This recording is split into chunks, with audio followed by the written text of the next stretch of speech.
as much as I love sleazy, cheesy exploitation trash, sometimes it is cool to watch things that they test you a little bit. And one of the things that I caught this tonight actually at the Emmaus Theater in Pennsylvania is Phil Tippett's Mad God.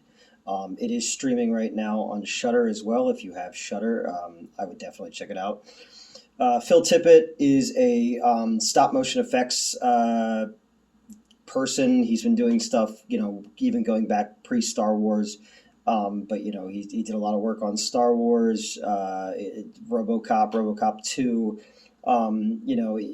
Famously, when he was working on Jurassic Park, he saw how amazing CGI was, and said that he's extinct. And I don't believe that, because stop motion continues to have its place in cinema. You could look no further than the Fantastic Mr. Fox, or Coraline, or Kubo.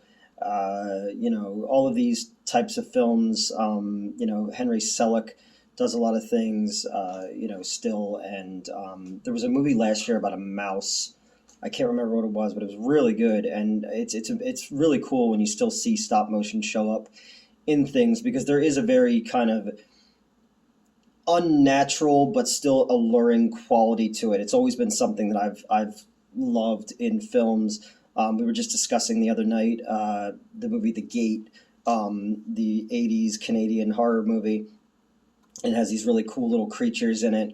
There was this scene that I just remember from when I was a kid, where the dad, and it falls backwards and just turns into these little creatures, and the stop motion on that. And some of them I think were little guys in suits as well, but the mixture of things was always so kind of unnatural and neat to me. I grew up in that very cool era of the '80s, where people were still trying things like this, and that's kind of when Phil Tippett was making his name for himself in the '70s and the '80s. I go back to the like Gumby, and I wasn't religious at all, but I had cousins who watched like Davy and Goliath, and it's always just been something. And I had seen the trailer for this movie, and it looked fascinating, but I had no fucking clue what it was about. And watching the entire movie, I still have no fucking clue what it's about, but I'll try my best to give you an idea of what it is I witnessed. Um, so the movie itself is sort of like, I don't know. I keep thinking about it. It kind of reminded me a little bit of Fritz Lang's Metropolis, but like if it was set in a Cannibal Corpse album cover almost. The movie started its life in the early 1990s, and Tippett worked on it since then himself, and then with other people helping in and helping out and chipping in little pieces. And the movie definitely has a '90s feel to it. It feels like if you ever watched Liquid TV on MTV, or even like '90s Tool music videos. It's kind of got that vibe to it a little bit. And it mixes up live action stuff in there. There's its doctors in it, and these little kind of like garden gnome guys that kind of reminded me a little bit of the scene with the little mini ashes in Army of Darkness. It doesn't particularly have a three-act narrative. There is no dialogue in the movie. It is a lot of ambient sounds, a lot of babies crying, a lot of gibberish and creatures. And I guess if you had to kind of like say what it is, there's these kind of steampunk looking World War One trench soldier guys that are like the assassins. It was sort of like what the fuck, Sucker Punch. When the Zack Snyder movie, when they go into that kind of like World War One-ish world, and they're fighting those zombies in like World War One German outfits, or kind of something out of what the hell was that Frankenstein movie? Frankenstein's Army, I think it was. I really dug it. It was like a special effects movie, indie film. But they're going down, and so down into this underground, and you're starting to think, okay, so it's a Dante's Inferno parable basically, and this soldier is moving down into this world, and it's this apocalyptic, disgusting wasteland. Everything is very biomechanical, hence the kind of the Tool, idea in my head of, you take a music video like Prison Sex or anything, from the Undertow album. And I could have gotten that wrong. I'm tired. I can't use that. I just can't say I'm tired because I don't remember something off the top of my head. It's a lot not to have notes and just to just talk, but that's what I'm trying to do. Um, so they're moving down into this world, and it's very biomechanical. Everything is just like uh, bone and rust and shit and blood everywhere, and the soldier, the assassin, continues to move down into this world until he's captured, and a screen comes down, and then you see the backs of like people, like real people's heads, and they sit down in this theater, and these two big creatures come out. You don't see them, you just see that they're these big figures behind this screen, and it's cool that like you can see the textures in their costumes from behind it. Again, like a Nine Inch Nails video, because it takes on this closer vibe where it has this very scratched 8 millimeter, 16 millimeter kind of Nickelodeon look to it, and they rip off the flesh. First the uniform, then the flesh of this soldier. We don't see it; we just know what's going on. You just see it ripping, and it's gross, but it's really cool and beautiful in the same way. And then a doctor comes out, injects this figure with a needle. The crowd claps and laughs, and then we have this person is now completely bandaged, and their eyeball is like sticking out and bloodshot, and they're connected to all these fucking tubes, and disgusting. It's disgusting, but it's also like beautiful, and it's why Giger's artwork I always found to be so beautiful. Is that biomechanical, I can't explain it, but it's just gorgeous. And these doctors come in, and they're real people, and they cut this body open, and they rip open the chest, and then they just start putting their fucking arms like literally shoulder deep into this body, and just pulling out guts and throwing them at the wall, and pulling out blood, and then they're pulling out like jewels and wristwatches and pieces of a map, and then throwing them on the ground, and then they pull out the spinal cord of this figure, but it's crying like a baby, and it looks like a parasitic worm with human teeth. And that's another big thing in this. There's a lot of these creatures that are sort of where we get into what I think this movie is about, where you have these bigger nutsack with human teeth and tit-looking things that the smaller creatures are shoveling shit for them and feeding them, so this figure's there, and you're seeing all these things, and you're seeing other smaller creatures that are being killed by this big machines, and fucking in the Matrix when the Sentinels run everything, kind of looks like that almost. And so this doctor is carrying this crying parasitic spinal cord out, and it's taken by this. I can only I was trying to figure out like what this thing looks like, and I only could assume this would be like what a Japanese ghost looks like. It's completely shrouded in black. It has bones hanging from it, almost like a plague doctor mask, and it just has these black cloths that kind of like undulate from it and flow, but it's very unnatural, kind of like in Poltergeist when you see the spirit come down the steps, and it has that kind of like, it's filmed in water, and it just has these long black hands, and it takes the baby and leaves, and then the doctor drills a hole into the figure's head, sticks a fucking camera into it, and then we kind of get our narrative backstory on why this soldier went down there. And you have like there's a man, and he has long fingernails and long toes, and it's really like toenails, and it's really gross. And he's serving these witches that are underneath the table who are sewing together skin to make a map.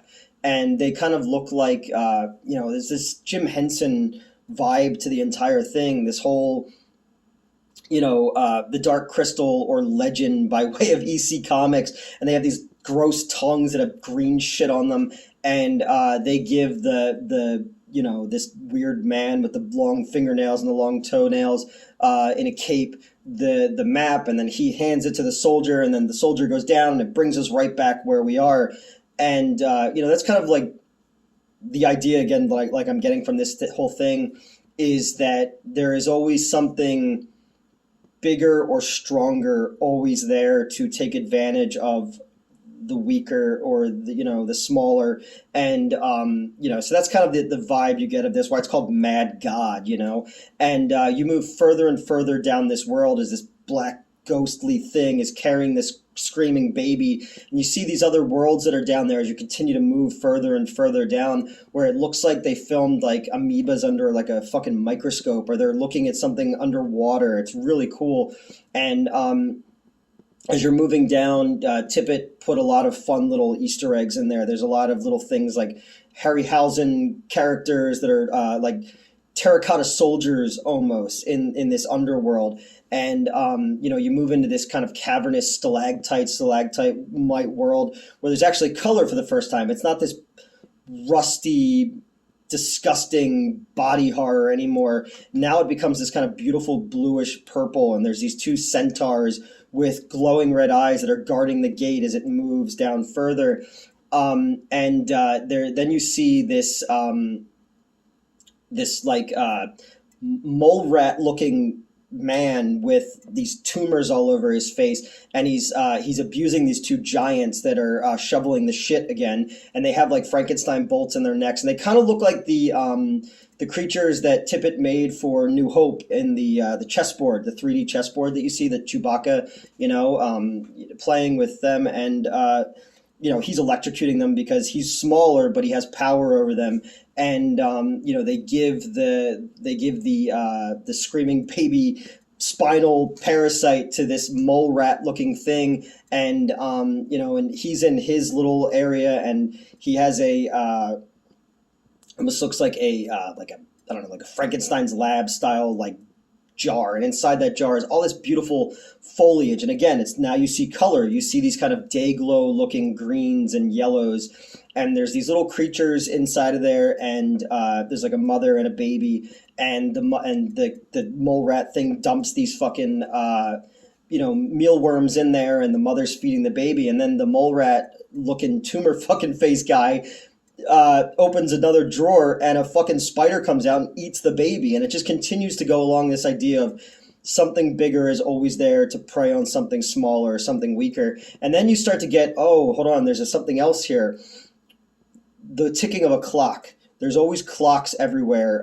Even when the assassin is in the hospital bed, and the clock is moving slower and slower and slower. And inside this mole rat thing's layer of all these books and skulls and everything, there's just all these clocks. Then you go, okay, well, the weak are always, there's always something bigger, something stronger, something richer, something smarter, something more powerful. But time is the fire that we all fucking burn in, no matter what. So I was like, okay, now I'm starting to see where this is going. So the Japanese ghost thing and the mole rat thing, they put the baby down on this tray, and then they fucking smash it with this like juice presser almost, and it leaks out this gross shit into a cup. They heat up the cup, they pour the cup into this like kiln, and they create a bullet basically. And and then they smash it up, and it turns into this powder. And the Japanese ghost-looking thing throws the powder up into the air, and it basically remakes the world. And it all comes back together, and the buildings regrow, and the sky stops becoming this apocalyptic nightmare, and then ticking of a clock of a bomb, and it goes off, and it just brings everything right back down again, and everything starts all over again. And the movie was fascinating and beautiful, and the amount of time and effort that went into creating this art piece, it's pretentious, don't get me wrong, it's pretentious, but it's pretentious in the same way that it's fucking fascinating. And I know from knowing a lot about Phil Tippett that he loves mind elevating or mind expanding chemicals. So you could look at this and go, oh, what was he on? I don't know. The whole thing feels like a nightmare. You're continuing to move, and there's no dialogue, and there's genuinely human things in there. But again, what does it all mean? It really impressive, and I know it's not for everybody. But again, if you're a fan of, like, like I said, if you're a fan of old Tool music videos, if you're a fan of like I said, Metropolis, Fritz Lang's Metropolis, or if you like body horror, if you like Giger, if you like stop motion, I would definitely say to check this out, because it was genuinely, a work of art in all shapes and forms. And again, it's not, like I said, it's not for everybody. It does not. It's if you're tuning in to see like a cool kind of, it's not Mirror Mask. You ever see Mirror Mask before, the Neil Gaiman, or the Labyrinth or something like that? It's fantasy and horror, but not in a way that's not palatable for everyone. So I was really impressed by it. I'm really glad I saw it on a big screen. There was only like three of us in there, but it is streaming on Shudder, so you can check it out on there. Yeah, I really I want to have more conversations with people about what they interpreted from it, because I'm sure maybe I'm not smart enough to kind of grasp what it's saying, or maybe I'm thinking too much into what it's saying. But that's kind of what I took from it.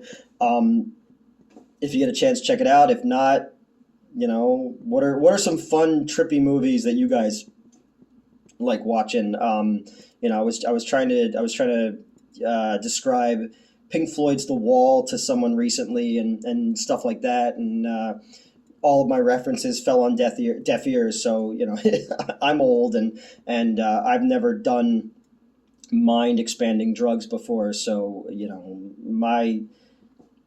I'm no Phil Tippett.